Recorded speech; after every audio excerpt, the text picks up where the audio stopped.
sistem pengisian. Pengertian sistem pengisian. Pengertian sistem pengisian pada mobil. Fungsi baterai pada otomobil adalah untuk mensuplai kebutuhan listrik pada mobil. Namun kapasitas baterai sangatlah terbatas untuk menyuplai tenaga listrik terus-menerus. Untuk pada mobil diperlukan sistem pengisian agar baterai selalu terisi penuh. Sistem pengisian atau charging system akan memproduksi listrik untuk mengisi kembali baterai dan mensuplai kelistrikan ke komponen-komponen memerlukannya pada saat mesin hidup. Dan saya akan menerangkan tentang komponen-komponen sistem pengisian. Seperti yang terlihat pada gambar, di sini ada baterai, alternator, regulator, pemutus arus atau kunci kontak. Dan saya akan menerangkan keterangan-keterangan tentang komponen tersebut. Pertama, kita lihat ada baterai.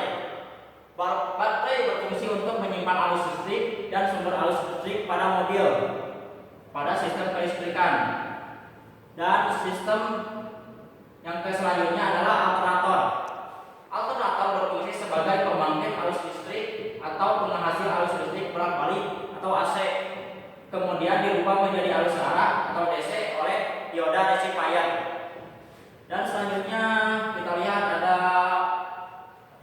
regulator. Regulator berfungsi untuk mengatur besar arus listrik yang masuk ke dalam motor koil dan baterai sehingga tegangannya dihasilkan oleh alternator tetap konstan atau sama. Walaupun putarannya berubah-ubah dan juga berfungsi untuk mematikan lampu charger ketika sistem pengisian bekerja. Dan selanjutnya kita lihat ada kunci kontak. Kunci kontak berfungsi untuk memutus dan menghubungkan arus. Selanjutnya ada bius. Bius berfungsi untuk pengaman ketika terjadi konsleting. Cara kerja bius yaitu bius akan putus ketika terjadi konsleting. Dan selanjutnya ada lampu charger. Lampu charger berfungsi untuk lampu indikator pada pengisian. Cara kerjanya adalah sistem pengisian bekerja normal ketika mesin kendaraan hidup, maka lampu charger mati.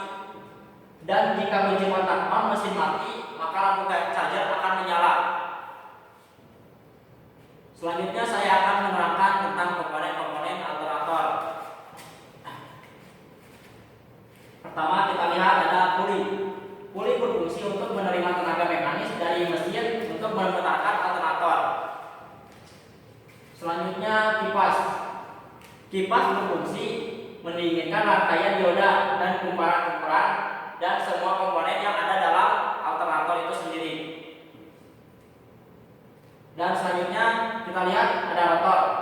Rotor berfungsi untuk membangkitkan medan magnet. Dan selanjutnya ada slip ring. Slip ring, cara kerjanya slip ring berfungsi sebagai penghantar arus listrik. Sebelum ke beras, tentunya arus dari baterai terlebih dahulu ke regulator dan selanjutnya ke slip ring, lalu selanjutnya mengalir ke rotor agar terjadi kemagnetan. Selanjutnya ada stator. Stator berfungsi untuk membangkitkan arus listrik bolak-balik.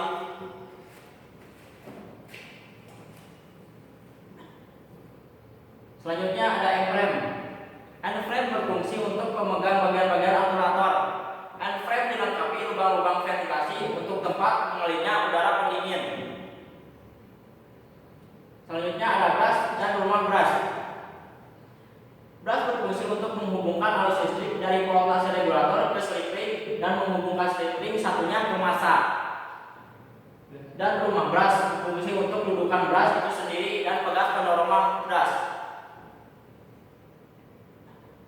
Selanjutnya ada dioda. Dioda atau rectifier berfungsi untuk menyalakan arus listrik di dalam alternator. Di dalam alternator terdapat dua buah rectifier yaitu negatif dan positif. Dioda positif ditandai dengan adanya terminal B alternator dan terminal B pada alternator yang dibuat lebih panjang atau lebih besar. Selanjutnya kita lihat ada bearing. Bearing berfungsi untuk menahan getaran dan gesekan saat motor berfungsi. Saya akan menerangkan tentang sistem kerja. Kunci kontak on, mesin mati. Seperti yang dilihat ada gambar dari terminal plus, lalu ke BIOS, dari BIOS ke kunci kontak, selanjutnya ke lampu indikator, mengalir ke P1 dan mengalir ke P0, selanjutnya terakhir ke masa.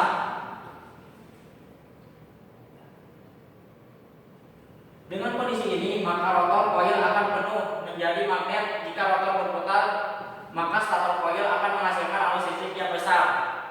Yang rangkaian yang kedua ya, seperti yang pada gambar, dari baterai ke BIOS, lalu kunci kontak, mengalir ke BIOS, ke lampu indikator, ke PL1, PL0, selanjutnya ke F, lalu ke E, dan atau ke masa.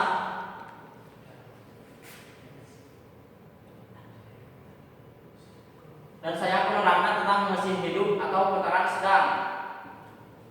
Alirannya yaitu rangkaiannya dari baterai terus ke BIOS, selanjutnya ke kunci kontak, ke BIOS, ke R, ke F, dan ke F regulator, dan selanjutnya ke F alternator. Dan satu lagi dari baterai, selanjutnya ke BIOS dan ke P2 dan terakhir ke masa.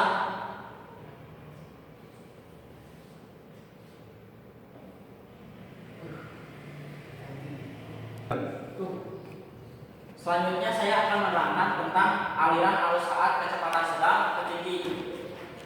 Saat putaran mesin tinggi, maka output tegangan B alternator juga besar, sehingga menyebabkan kemagnetan pada voltase regulator relay pada voltase regulator menjadi kuat, sehingga mampu menarik dan menghubungkan terminal VL0 dengan terminal VL2, sehingga arus listrik dari terminal G yang ke terminal F akan langsung dimasakkan oleh kontak VL2, sehingga arus listrik yang mengalir ke rotor coil akan terputus-putus dan kemagnetan rotor coil juga terputus-putus, sehingga meski pada putaran tinggi output alternator untuk pengisian baterai akan tetap stabil.